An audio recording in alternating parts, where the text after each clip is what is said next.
Bless up, y'all. It's King Kevin checking in, and I'm here at Clark University football field, track field, if you want to call it a track field.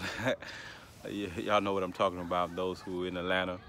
About the whole situation with the black-on-black crime, and a lot of people have asked me what I think about what happened with Nipsey Hussle and whether or not this is considered a black-on-black crime situation or just an isolated situation that happened to a good brother that's doing a lot for the community, similar to what I do in the community. I haven't gotten to that level financially that he was on, but I definitely did my thing and still doing my thing in the community.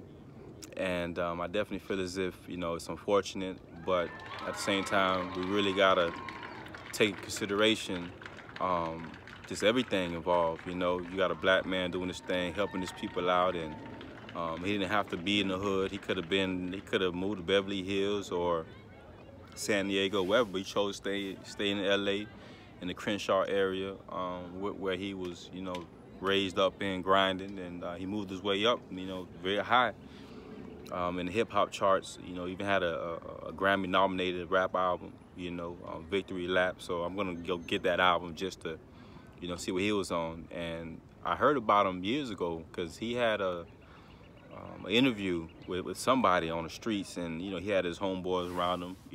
They all was a part of some gang, and I can't say the name of the gang. I really don't know. I can say Crips or Blood. I don't remember what it was, or one of those groups over there. And he was just breaking down knowledge about real estate and investing and keeping power within the community and talking about colonization and someone in the background was like, I bet y'all ain't think a thug would know anything about being colonized. And so he was very knowledgeable. He knew a lot of stuff. And that's the thing, and years later to see that he has developed, and I didn't even realize that was him. I really didn't know who Nipsey Hussle was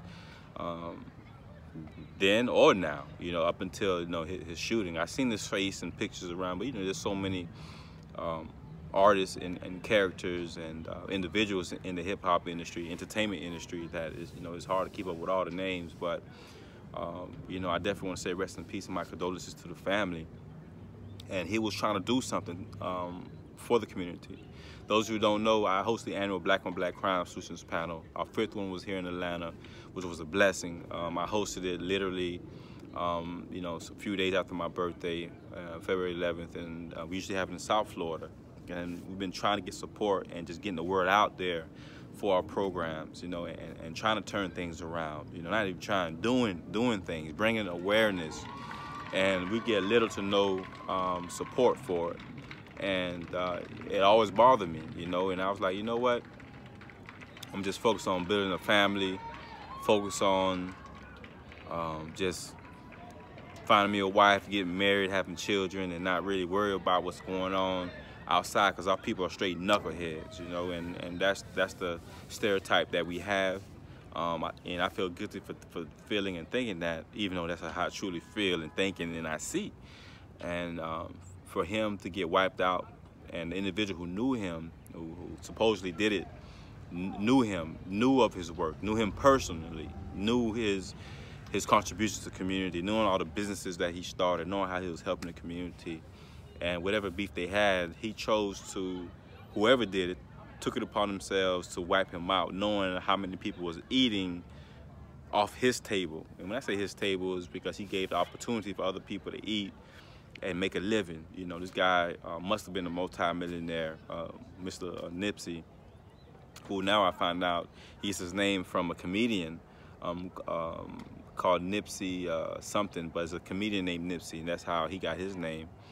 And so I definitely want to say this, that I don't care what it looks like, you're gonna have people that's gonna hate on you. I don't care if they white, black, I don't care what color you are. Someone is gonna hate on you and see your shine and wanna dull your shine. And I've been the victim of that several times, whether it's in corporate America and where I'm dressed now, I'm a marketing executive, or on the streets. People don't wanna see you win. They don't wanna see you doing good. And he's a perfect example of that. And I mean, it's unfortunate. I definitely hope that we learn something from it as a community, you know, actually start becoming one. Dr. Amos Wilson always talked about being one unit, becoming a black nation. Therefore, we can, as a nation, you can see who your enemies are, you can see who your companions are, who your allies are, and you could distinguish between the two. But when you just want to be with everybody, which I'm not saying that we have to be anti-white, anti-Hispanic, but just having that unison, that unity, we don't have it. You know, we don't have that collective identity as African people, and it's destroying us. You know, and there's a lot of self-hate.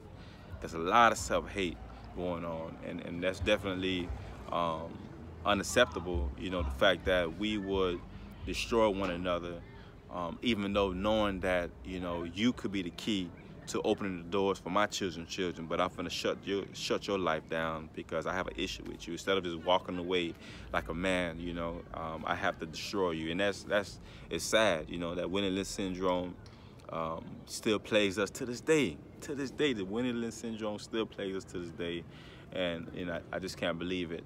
I've never seen such a outpour ever since Biggie died, really, of people just, you know, sharing their how they feel towards the media and using social media just to express, you know, how much they were hurt by the fact that he was killed. You know, I didn't know he was such a respectable gentleman. You know what I'm saying? And he was, and you know, so crazy. You know, the sad part is, you know, doing the work that I do in the community. Go to my website, KevinDorival.com. KevinDorival.com. Go to Instagram at Courage to Believe. You see the link in the bio.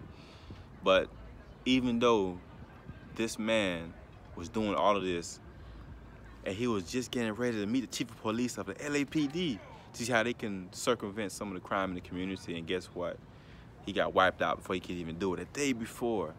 And I've met with judges, I met with police chiefs, I met with sheriffs, you know, juvenile detention directors, and they want to hear my opinion or see how we can do things together, and we've done things together. And this man was about to meet the chief of police of one of the biggest police stations in the country, you know, to implement some of his programs and ideas and trying to come up with a resolution for our people, you know what I mean? And one of the biggest problems, and I've said in many of my videos, is the political, social, economic situation of our people. And Dr. Amos Wilson always talked about it, you know what I mean? If we don't have control of our economics, we don't control anything, because it's the money, the land, the resources, especially the land, being a homeowner, a business owner. Those things are vital, because then we have the control of the local community, the economics, where we can have a vote on what happens, what gets shut down, what opens up in our community. But right now we don't.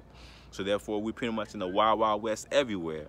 You know, each one, you know, everyone for themselves, you know what I mean? And that's not how it should be, man. We're not in a purge society, you know what I mean? We should be loving one another, seeing the greatness of one another, you know. Even though this person may look like a thug, or she may look like she's ratchet, but I guarantee there's something beautiful about that person that they don't even see in themselves, you know what I mean? I'm talking about from the worst to who we claim to be the best of the best. Like, there's something good about an individual, and if they have beef with someone because they did something, they're gonna deal with that, you know what I mean? But I don't remember who said it recently, and I think it was TIP, and I know Beaton Siegel definitely said this as well, but it was someone else that said it. But they were saying that we don't protect the leaders in our community. We don't protect the breadwinners, the ones who's gonna bring the money to the community so they can divide it and everybody eat. You know, we let those, instead of protecting them, we let them get hit, you know. Why is Nipsey Hussle out there in front of his store, and there's no security or none of his homeboys out there with him in case something spark off? You know what I mean? They could have protected him, defended him, at least shot back once or twice, at least one shot back, you know what I'm saying? When Tupac died, I don't think nobody had a chance to shoot back, you know what I mean? Or even had guns to shoot back, you know what I mean? And it's just crazy, you know, we're not defending our leaders. We're not defending our leaders. But anyway, that's my 2 cents on the whole situation. King Kevin checking out. Y'all be blessed, be good, and just, man, show some love to somebody, you know what I mean? Not just people that you know, but show love, period, all right? God bless. Thank you.